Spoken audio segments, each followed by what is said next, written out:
Alright guys, welcome back, right? Let me zoom in on this thing. So again, like I said, make sure that you download all videos, all worksheets before you start this. Now, if you need to pause it and then copy the question, whatever, go ahead and do so. Now let's get started. So I do have all my pens and pencils here, so I will be underlining like how I usually would do in class, okay? So today's do now. State whether the lines represented by the equation y equals to 2x plus 3 and 2y plus x equals to 3 are parallel, perpendicular, or neither. Explain your answer. So usually, if you are looking at this already, you should know what's your first step, because the 2y plus 6 2y plus x equal to 6 is not written in y equal to mx plus b format. So let's go ahead and do that first. So 2y plus x is equal to 6 minus the x to the other side. So I have 2y is equal to negative x plus 6. Go ahead and divide the 2 on all sides. So that means my equation is negative 1 over 2x plus 3. If you're wondering why the 1 is coming from, is when there's no number, there's an imaginary 1 on the top. So this is going to be negative 1x over 2. So I could rewrite it as negative 1 over 2 times x. Okay, so this equation over here, since it's already written in y equal to mx plus b format, I'm just going to go ahead and copy it down. Now, this is back in unit 3 to prove two lines are either parallel, perpendicular, or either. Now, in order for two lines to be parallel to each other, so I'm going to go ahead and move my paper over a little bit. Parallel, meaning that slopes are congruent.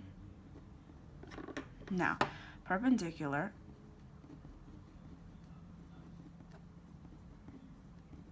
representing that negative or opposite reciprocal slope. Okay, now neither, meaning that the slopes are not the same or perpendicular, opposite reciprocal of each other. So I'm going to put a star next to it because you do need to know this, right? It's back from unit 3. So let's go ahead and look at my slope of the two equations. So now, slope is the number in front of our variable, or x in this situation. So slope is just a number. So m is equal to 2 for this equation. Now, m is equal to, I'm just going to circle it for you guys, okay? So m is equal to negative 1 over 2 for my second equation here. So one slope is 2, the other slope is negative 1 over 2. So they are negative reciprocal of each other, therefore these two lines are perpendicular of each other. Okay, so my pen is running out of ink, so this is funny. Okay, so I'm not gonna use that color from now on, but I think you guys are able to see it. The word is perpendicular because the slopes are negative or opposite reciprocal of each other. Okay, I hope my voice is not that boring, but if you're falling asleep, that is too bad. Okay, so now let's look at today's main topic. How many degrees does a regular polygon needs to rotate it in order to have a rotational symmetry? So this is the main idea of today's lesson, rotational symmetry. So let's get started. Now, rotational symmetry is basically meaning that if I have to rotate this triangle in the center, how many degrees would it be if it lands exactly on itself? As you can see that I'm rotating my paper right now, right? So I'm trying to figure it out. You see, now this is my triangle. If I rotate it this much degree, it will land exactly on itself. Now, today our main focus is trying to figure out how many degrees do I have to rotate for each figure in order to get the individual polygon to map on itself. Now, first you need to determine how many sides or how many angles does that shape have. So this is a triangle. So now, in order for you to figure out is to use 360 degrees to divide it by number of sides. So now, let's look at what we have. So this is a 360 divided by number of sides. Triangle has 3 sides. Therefore, 360 divided by 3 is equal to 120 degrees. So that means our formula is going to be minimum degrees of rotation. Okay, so now I'm going to highlight this because this is a formula that you need to be using for this next lesson. So now let's look at this shape. Not this, you guys could do. Let's look at this shape right here. So 1, 2, 3, 4, 5, 6, 7, 8. So this shape has 8 sides. So this is called octagon. Now, by using the same formula, it's 360 degrees divided by the number of sides. So octagon has 8 sides. So go ahead, use 360 to divide it by 8, which is equal to 55 degrees. 120 degrees, 45 degrees represent the amount of minimum degrees of rotation, okay? So now, your work will be to do this. This is a rectangle. And this shape right here, it's a pentagon, okay? So pentagon. Pentagon has 5 sides, 1, 2, 3, 4, 5. So you will have to do that. Now, turn to the back. I would like to do another problem with you guys. And that question will be number 3. So go ahead, look at number 3. Number 3 stated that which rotation about its center will carry the decagon onto itself. So I know that I need to use 360 to divide it by the number of sides. Now, you need to focus on the vocabulary here. Decagon representing 10 sides. So if a shape has 10 sides, meaning that I need to divide it by 10. Okay, so go ahead and use 360 degrees to divide it by 10. And you will realize that 360 divided by 10 is equal to 36. 52, 162, 198, 252. No numbers are 36 degrees. But you're missing out a very, very important information here. We use this formula to equal to the minimum degrees of rotation. So that means the minimum, the least that I need to rotate. This question, it doesn't have the word minimum. So 36 represent the minimum. I need to find a number that's multiple of 36. Multiple of 36 meaning that if I divide 54 by 36, you're going to get a number. 162 divided by 36, you're going to get a number. 198, blah, blah, blah. So let's use our calculator. If you don't have a calculator at home, you could use your phone, okay? So here, that's my pink calculator. 54 divided by 36, you will get a decimal point, which is 1.5. 1.5 is not a whole number, so it's not a multiple. So 162 divided by 36 is equal to 4.5. as you can see, it's also not a whole number, so that means it's not a multiple. 1 is not it, 2 is not your answer choice. You have to find a multiple. 252. So if you go ahead, use your calculator, 252 divided by 36, you will get 7. 7 is a whole number, so that's why it's choice 4. Okay, so now let's turn back to the first page and let's look at our last sample question. Now, rotational symmetry, meaning that minimum degrees I need to rotate for it to land on itself. Now, line symmetry is basically just like reflection. I'm about to show you in a little bit, okay? So now, line of reflection is basically meaning that if I draw a line through the picture, one half is going to look exactly like the other half, okay? So let's go ahead and try exercise 3. It says in the diagram below, a square is graphed.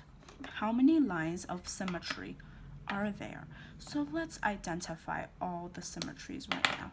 So first thing, if I draw the line down this way, okay, that yellow is not very visible. Okay, so let me get another highlighter and see if I do have any other color highlighter. I think I could use a marker, right? Now, let me try this one again. So if I draw the line down this way, meaning that this half of square is equal to the other half of the square. Now, that's one line of symmetry. So I'm going to write it down. Line of symmetry. Okay? So now, another line of symmetry is this one. It's this one. This is also a line of symmetry. Now, are there more lines of symmetry? A property of square is that all sides are equal, right? So that means all I need to do is split it in the middle. So what if I split my square diagonally? That's another. So that means if I try to fold the paper, right? I'm sorry about the shadow. If I try to fold the paper, this half is gonna line with the other half. So if this line is line of symmetry, then this line is also going to be a line of symmetry. So that means we're going to have 4 lines of symmetry. Okay, now write an equation of the lines that will carry on the square to itself. Since I have 4 lines of symmetry, 1, 2, 3, 4, that means I'm going to have 4 equations. Now, this is the center, this is the origin of my graph. So this is 1, 2, 3, 4, 5. So that means my first line of symmetry is this vertical line right here. So since it crosses 2 when x is equal to 2, so that means my first line of symmetry is going to be x equal to 2. So let's go ahead and write that down. Now, is going to be, so this line, we dealt with it, and let's look at this horizontal line over here. So 1, 2, since this line of symmetry crosses y equal to, crosses 2 over here, so that means this is going to be y is equal to 2. So let's go ahead and write that down. This line right here is equal to y equal to x, y equal to x, and this line right here is going to be y equal to negative x.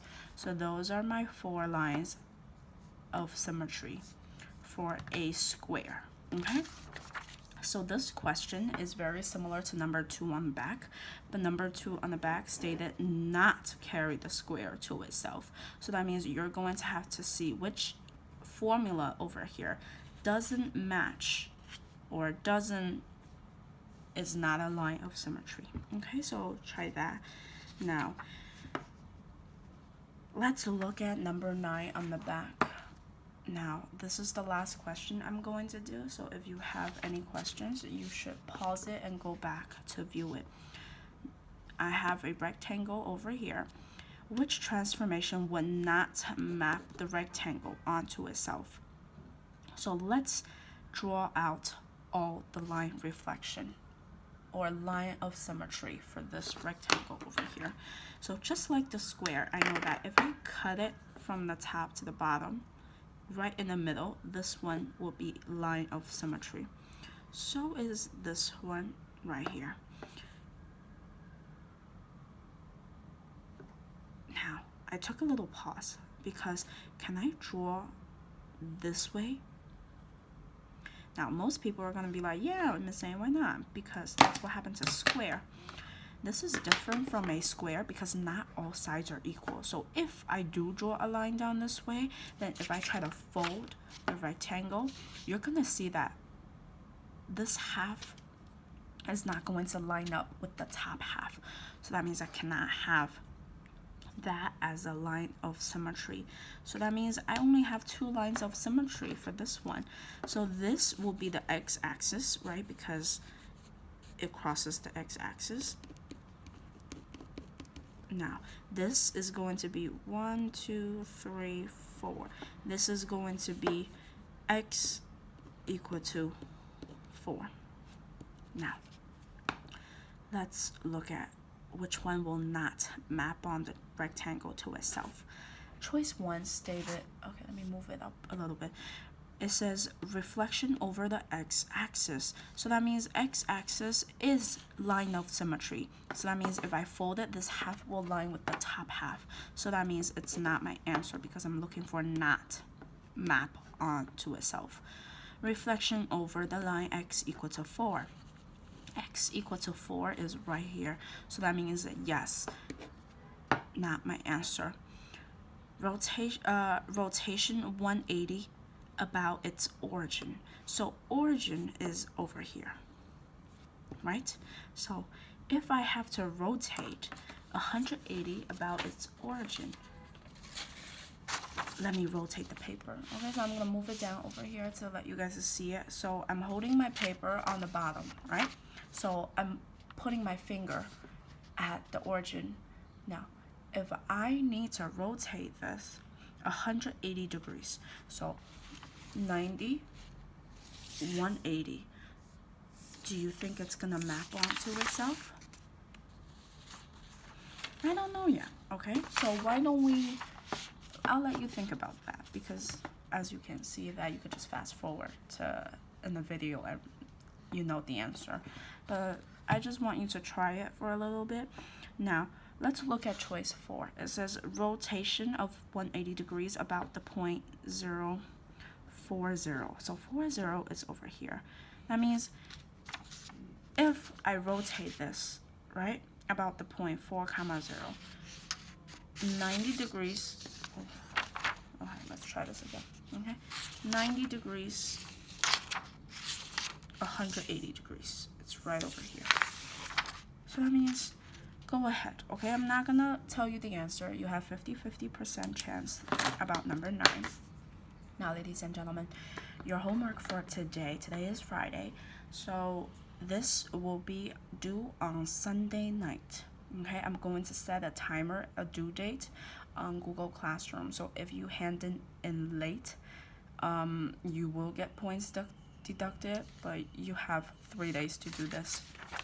Remember, for homework, you need to copy down every single sentence, every single word that's on this paper and complete it showing all work, right? That means explanation and everything, and why do you think the answer is correct to get full points on this on loose leaf. Now, you need to take a picture of your notebook or on the whatever paper that you're writing with. You're going to take a picture and submit it on Google Classroom. So I know you have done all the work because you're at home.